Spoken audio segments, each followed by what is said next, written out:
تو یہی جن جس کو قرآن نے ابلیس بھی کہا، اس کو قرآن نے شیطان بھی کہا، مطلب شیطان کا لفظ بھی اسی کے لیے استعمال ہوا، ابلیس کا لفظ بھی اسی کے لیے استعمال ہوا، تو یہی ابلیس ہے، یہی شیطان ہے، اور یہ جنوں میں سے تھا، یہ جن تھا، فرشتہ نہیں تھا، یہی شیطان ہے۔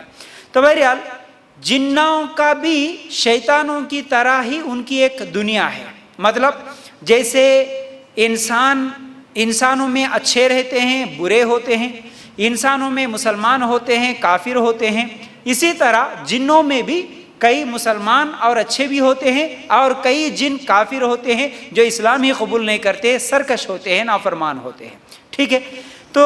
اب یہ شیطان یا جن جو بھی لفظ استعمال کرے، آپ کے ذہن میں ایک ہی ذہن میں آنا چاہیے کہ شیطان ہو، ابلیس ہو، جن ہو، یہ ایک ہی مخلوق کا نام ہے۔ ذہن میں رکھ کر بات کو آگے بڑھاتے ہیں۔ تو یہ جو جنات ہوتے ہیں، یہ جو شیاطین ہوتے ہیں،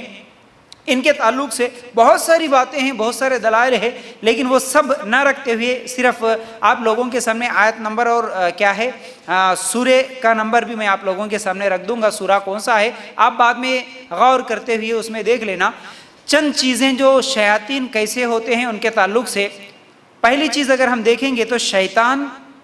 اپنی شکلوں کو تبدیل کر سکتے ہیں۔ ابلیس جو ہوتا ہے وہ شکل تبدیل کر کے دنیا میں آتا ہے، انسانوں کے سامنے آتا ہے، انسانوں کو دکھتا بھی ہے،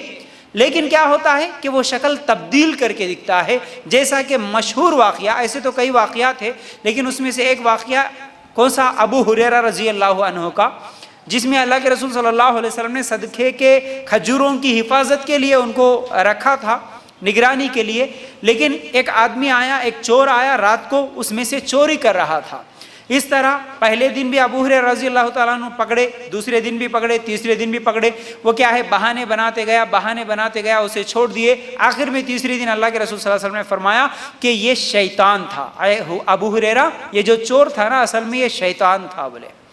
تو بہرحال مختصر یہ حدیث سے ہم کو یہ معلوم ہوا کہ شیطان جو ہوتا ہے یہ شکل بدل سکتا ہے۔ پھر اسی طرح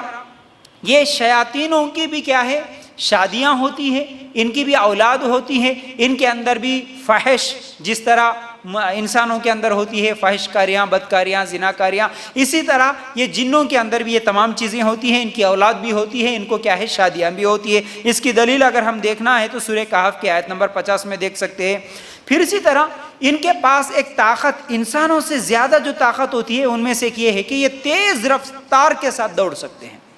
ان کی رفتار بڑی تیز ہوتی ہے۔ جیسا کہ سلیمان علیہ السلام کا واقعہ اگر ہم دیکھیں گے تو سورہ نمل کے آیت نمبر 38 اور 39 نکال کر دیکھیں گے تو اللہ تعالیٰ اس میں ان کی تیز رفتاری کے تعلق سے بیان کیا کہ سلیمان علیہ السلام کے سامنے ایک جن بول رہا تھا کہ یہ مجلس ختم ہونے سے پہلے میں آپ کے سامنے وہ تخت لا کے رکھ دوں گا جو کہ ہزاروں کلومیٹر دوری پر تھا۔ تو ان کی رفتار بھی تیز ہوتی ہے۔ پھر اسی طرح